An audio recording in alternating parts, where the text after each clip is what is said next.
11 class 12 class तक चले जा रहा है, लेकिन उसको पढ़ना लिखना नहीं आ रहा है, उसको केमिस्ट्री वगैरह नहीं समझ रही है, फिजिक्स नहीं समझ रही है। और आप देख सकते हैं कि पहली क्लास से आप 10 क्लास तक बिना जाए 10वीं के अंदर पहुंच जा रहे हैं और वहां जाकर आप फेल हो जा रहे हैं। ये गलती तो स्कूलों की है, लेकिन स्कूलों को चाहिए कि सही तरीके से रूल एंड रेगुलेशन लाए। जैसे कि अगर आप ऑनर्स का अगर अभी आप देखने को देख रहा है कि ऑनर्स का की बच्चे ही बाहर पढ़ रहे दूसरे स्कूलों में और खुद के स्कूलों में सही तरीके से पढ़ाई नहीं हो रही है, तो ये बहुत ज्यादा गलत है। आप अपने बच्चों को खुद के स्कूल में पढ़ाओ और सही तरीके से रूल एंड रेगुलेशंस के साथ में पढ़ाओ। आप अपना बच्चा क्यों बाहर पढ़ा रहे हैं? देखने को मिल रहा है कि बड़े बड़े लोगों के जो बच्चे हैं वो बाहर जा रहे हैं पढ़ने। अगर वो बाहर क्यों जा रहे हैं? अगर आप ही खुद के पास में आपके पास में गवर्नमेंट है, आपके पास में खुद का कॉलेज है, तो आप खुद के कॉलेज के अंदर इतना इंप्रूवमेंट लाए कि आपका बच्चा खुद का वहीं पढ़ने को शुरू हो जाए। अगर आप ऐसा नहीं करेंगे तो बहुत ज्यादा मिडिल क्लास की इसके अंदर बहुत ज्यादा मिडिल क्लास के बच्चे की जान जा रही है और उनके अंदर उनका फ्यूचर खराब हो रहा है। क्योंकि ऑनर्स का काम यह है कि स्कूल के अंदर रूल एंड रेगुलेशन से काम किया जाए, क्योंकि रूल एंड रेगुलेशन से काम नहीं होगा तो मिडिल क्लास का बच्चा उसके फ्यूचर्स के अंदर आगे नहीं जा पा रहा है। स्कूल के अंदर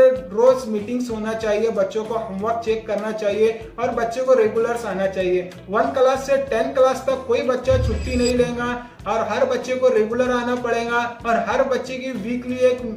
पेरेंट्स मीटिंग्स होंगे, कि पेरेंट्स मीटिंग्स के अंदर मालूम पड़ेगा कि आपका बच्चा कब आ रहा है, कब जा रहा है, स्कूल के अंदर कितना होमवर्क कर रहा है, उसको कितने मार्क्स मिल रहे हैं, किस तरह से टेस्ट दे रहा है। अगर इस तरह से पूरा स्कूलों के अंदर होने लगता है तो आप सोचिए कि आपके बच्चे को एक तो पढ़ना भी आएगा, लिखना भी आएगा और समझ भी आएगी, क्योंकि हर इंसान एक रोज जाएगा। और टीचरों का प्रिंसिपल का काम है टीचर्स पर, क्योंकि टीचर्स को भी इस तरीके से सिखाना है कि मोटिवेशन करना है कि बच्चों को किस तरह से आगे बढ़ा जाए, उनके फ्यूचर्स के अंदर किस तरह से उनको आगे बढ़ाया जाए और उनकी लाइफ के अंदर वो अपने जाकर जॉब कर पाए, उनको मोटिवेशन दे, उनको काम बताए किस तरह से आप बिजनेसमैन बन सकते हैं, आप किस तरह से डॉक्टर बन सकते हैं, आप किस तरह से मास्टर बन सकते हैं, उनको ये बताएं। अगर आप रूल एंड रेगुलेशन से रोज बताएंगे, प्रिंसिपल उनको बताएंगे, प्रिंसिपल टीचर बच्चों को बताएंगे, फिर बच्चों के अंदर भी एक हुनर आएगा कि मैं किस तरीके से काम कर सकता हूँ। अगर आप जो वीडियो देखे आप इस वीडियो को पूरा समझ गए कि आपको रूल एंड रेगुलेशन से किस तरह से काम करना चाहिए। हर